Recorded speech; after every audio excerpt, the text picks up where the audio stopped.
Hey guys, Model Man Frank here. Just brought this plane over here.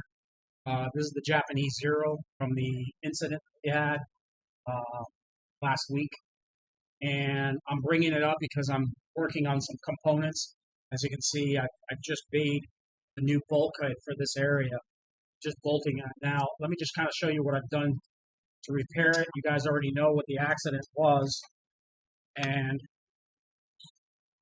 I've already glued the bulkhead plating that actually holds the wing in place, and I put an extra stringer on the bottom here, so this is actually very strong here.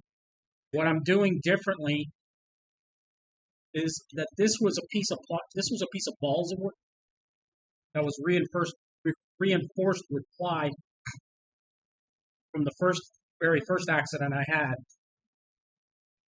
Now what I'm doing is I'm actually really putting in something with a little bit more durability and just beefing up the bulkhead completely. And yeah, that's what I'm going to be doing. So this is the piece that I'm using. It's actually a little thicker. This is actually like hobby pine, so it's a little denser. It doesn't really weigh much. Like I said, it's made for hobbies. I've used this stuff before just to beef up areas, and then I've also used it on actual engine to make engine mounts and things like that, and it works really well. So yeah, I'll be placing this right where the wing used to be, which was right here. I have to carve out some glue that's some residual glue. I used hot glue, which is the greatest stuff to use, to make the cowling, which is out of foam board. And should I have done that? No, I should not have. Instead, what I'm going to be doing is putting in epoxy.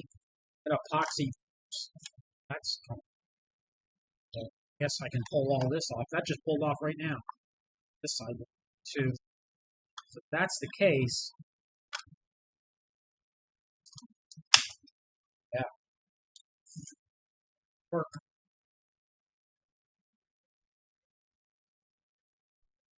Yep, yep, that'll work. So this was the old bulkhead that was in there, and I was able to peel it right off. After looking inside here, I think I can use some of the original bulkhead, and I can just build up another piece right there.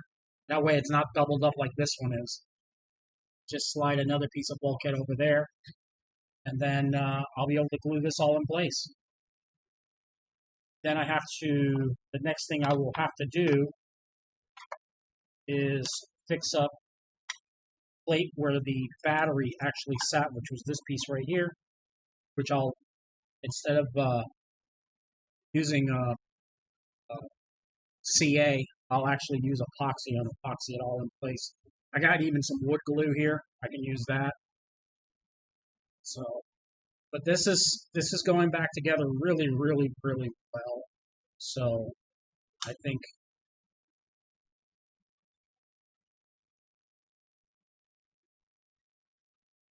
we'll be doing pretty well. Yep, looks like it sits in pretty good in there. So I think we're golden.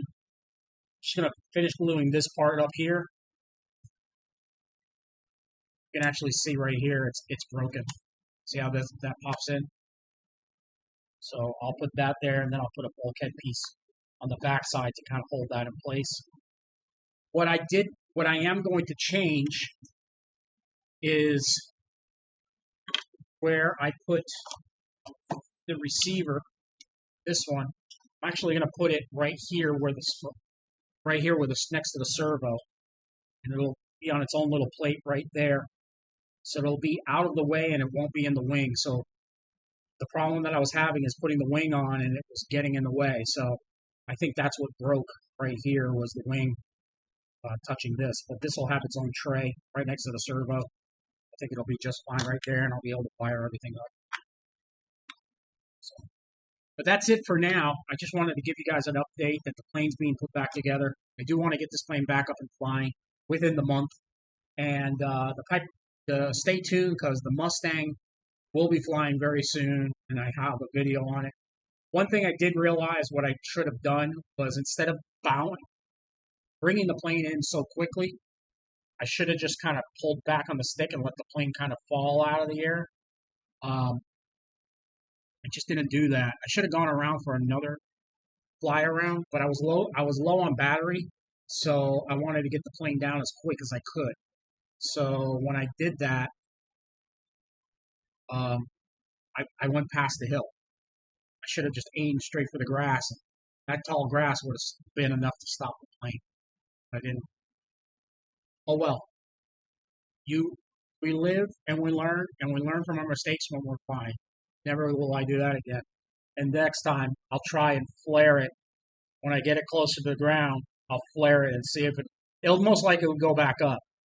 But if I bring it down and skim the floor a little bit and then go back and forth, I could probably get it to slow down even more and then be able to gently bring it in without damaging the blade.